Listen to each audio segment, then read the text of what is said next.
Ei, hola, què tal? Anem a veure.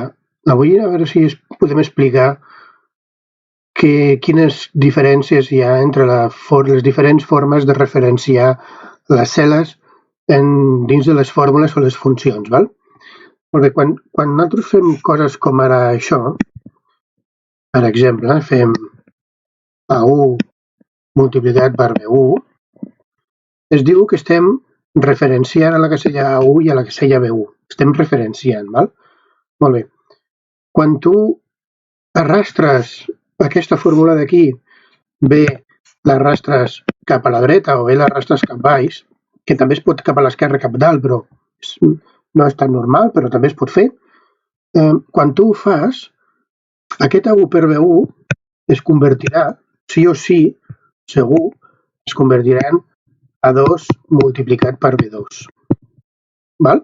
Per què? Doncs perquè això aquí se suposa que hi ha la fila 1 i cada vegada que tu mous una fila, un lloc cap baix, mous una fila i això es mou intel·ligentment de l'1 cap al 2. Val?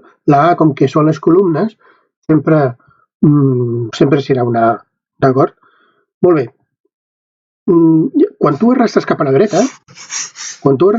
dreta, això sempre es convertirà en B1 per C1. Per C1. Val? Vull dir, la A1 es convertirà segur en B1 i aquesta B1 es convertirà en C1. Val? Molt bé. Això passa perquè estem referenciant d'una forma que es diu relativa. Estem fent referències relatives. Val? Això vol dir que les fórmules es mouen intel·ligentment segons anem arrastrant la fórmula cap als costats. Vale? Bueno, doncs tenim dos diferents tipus més de referències. Val? De referències tenim referències relatives, absolutes i mixtes. Val? Molt bé.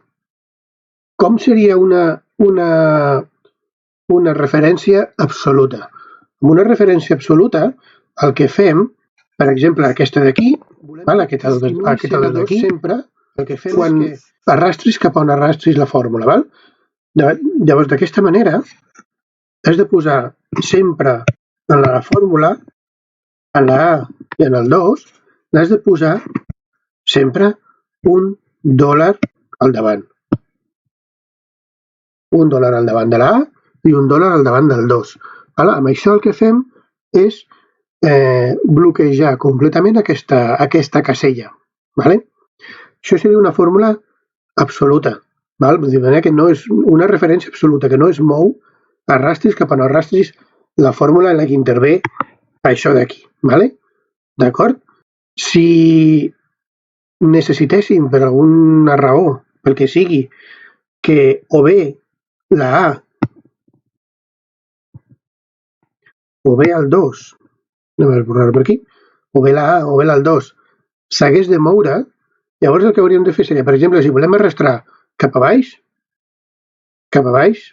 el que sigui, és el 2 el que es convertirà en 3. Per tant, si no volem que aquest 2 es converteixi en 3, segur que hem de posar $1 aquí davant.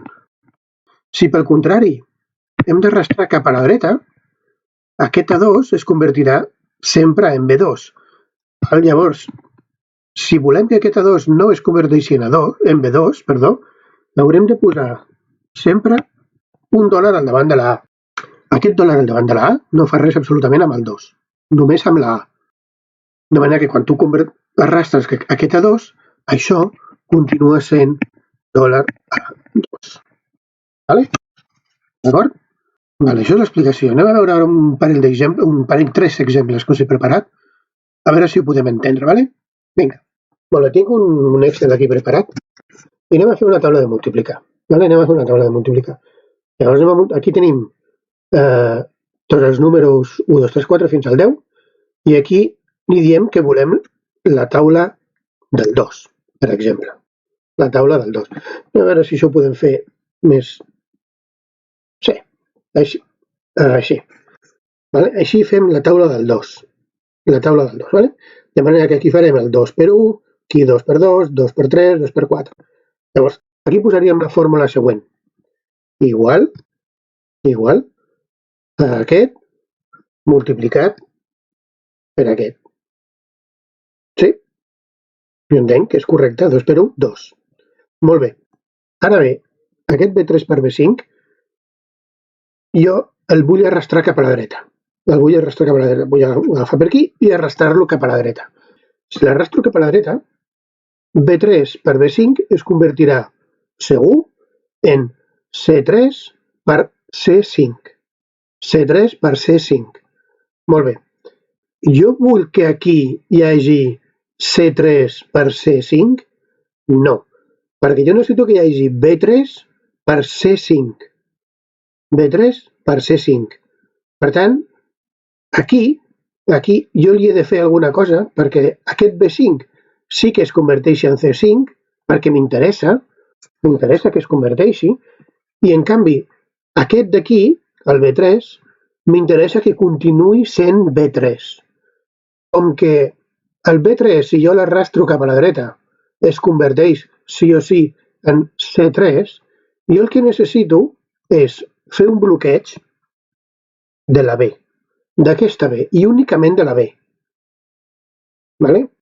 Si jo poso un dòlar davant del B3 i no el poso davant del B5, tindré que, quan jo arrastri cap a la dreta, tindrem igual a B3, perquè aquest B l'hem bloquejat, per C5, perquè aquest B5 no l'hem bloquejat. Que ja és el que m'interessa, jo vull fer B3 per C5. Suposo que s'entén. Arrastro cap a la dreta, vale? I jo tinc tots els números amb el B3 bloquejat. Anem a veure un altre exemple. Anem a veure un altre exemple que tinc aquí, que és ara el mateix però en vertical. El mateix però en vertical. Imagineu-vos que jo vull fer aquí la taula del 2. Molt bé, i vull fer 2 per 1, 2 per 2, 2 per 3, el que sigui. Llavors jo aquí vindré, faré B3 multiplicat per B5. Si jo vull arrastrar aquesta fórmula cap a baix d'aquí, aquest B3, com que jo estic arrastrant cap baix, es mouen les files, val? Passarà a ser B4 i aquest B5 passarà a ser B6. Per tant, aquí, si jo no faig res i arrastro aquesta fórmula, tindré B4 per B5. Què dona B4 per B5? Perdó, B4 per B6. B4 per B6, perdó. Llavors, què dona B4 per B6? Doncs aquí tenim el B6, que ja m'interessa, però el B4 el tenim aquí. Aquesta referència aquí se'ns ha mogut cap a baix i no m'interessa. Aquí, com que no hi ha res, com si hi hagués un 0, i aquí arrastraria i mostraria 0. Per què? Doncs perquè B4 no hi ha res. No hi ha res com si hi hagués un 0. No m'interessa.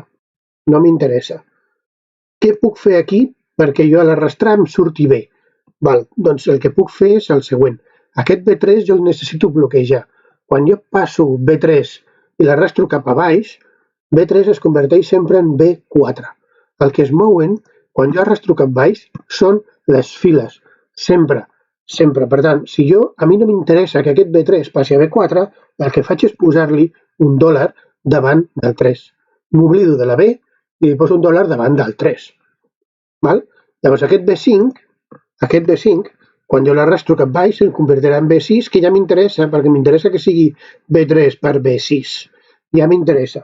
Per tant, li faig intro, evidentment el resultat no canvia, sempre és el mateix, però ara ja puc arrastrar cap a baix, i aquest B3, veieu que quan jo tiro cap baix se m'ha bloquejat a B3, i el B5, que no li havia fet res, canvia a B6.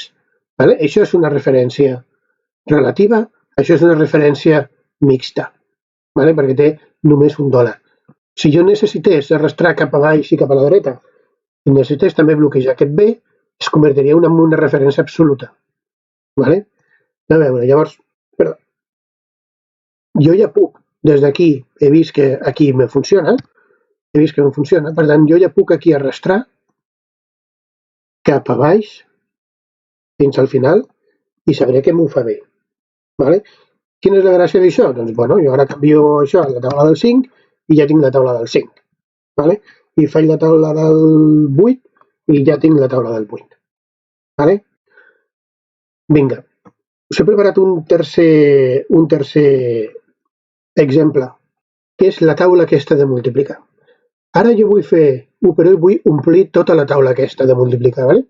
Llavors, evidentment, jo tinc aquí que el que vull fer és aquesta, per exemple, multiplicada per aquesta.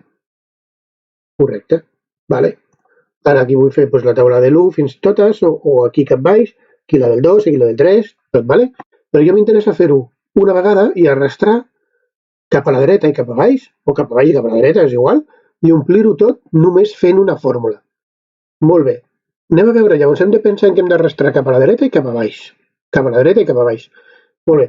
Si aquest B4 és aquest d'aquí. Si jo moc aquest B4 cap a la dreta, es converteix en C4. Imaginem-vos que quan jo vulgui fer aquesta operació d'aquí, ¿vale? Ara, el B4 s'ha de convertir en C4? No, perquè a mi el que m'interessa multiplicar és aquest d'aquí per aquest d'aquí. Vale? Per tant, aquest B4 s'ha de bloquejar. Només la B, perquè quan arrastrem cap a la dreta només es mouen columnes, només es mouen les lletres. Les files no es mouen per a res. Anem a veure. C3. Això és B4 per C3. Quan jo em mogui cap a la dreta, aquest C3 es convertirà en D3. C3 passarà a D3. C3 cap a D3. Vale. Quan jo faci aquesta, m'interessa que el C3 es converteixi a D3? Sí, evidentment que sí, perquè necessito que aquest passi a ser aquest perquè vull fer l'1 aquest pel 2. Per tant, la C aquesta ja m'interessa que estigui així perquè es pugui anar movent de columna. I amb això jo ja podria arrastrar cap a la dreta. Cap a la dreta. Vale? Només he pensat en arrastrar cap a la dreta. Sí, no? Correcte, funciona. Vale. Què passa ara si en aquesta fórmula la vull arrastrar cap a baix? Cap a baix. Si aquesta fórmula la vull arrastrar cap a baix, el B4, aquest, se'm convertirà en B5. B5. M'interessa aquí, que és on vaig a parar, que el B4 es converteix en B5? Evidentment que sí, perquè jo vull multiplicar pel 2, no per l'1, sinó ara pel 2. Per tant, el deixo tal qual està. Tal qual està. En canvi, C3, quan jo arrastri C3 cap a baix, es convertirà en C4, sempre. Per tant, a mi m'interessa que C3 es converteixi en C4? Si m'interessés, el deixaria tal qual. Però no m'interessa. M'interessa que aquest 3 es quedi igual. Quan jo tiro cap baix, he de multiplicar aquests números d'aquí per aquest d'aquí. Per aquest d'aquí. Per tant, m'interessa que es quedi aquí. Per tant, jo he de bloquejar el 3. I només el 3. No la C, ni posar aquí dòlars a mansalva, així, i a veure si funciona i anem provant. No, només hem de pensar en què passa amb cada fila, cada columna de cada casella i mirar si ens interessa o no que passi cap a allà on passaria si no li fem res. Que ens interessa? Perfecte. Que no? Bloquegem. I ja està. I ja està. D'aquesta manera, jo ara puc arrastrar sense por cap a la dreta i cap a baix, tot alhora que sé que em funcionarà bé. De fet, em funciona bé, com podeu veure. Vale? No ho sé, espero que quedi clar, espero que s'hagi entès, i si no, doncs, bueno, doncs ja ho comentem a classe. Vinga, ens veiem. Adeu.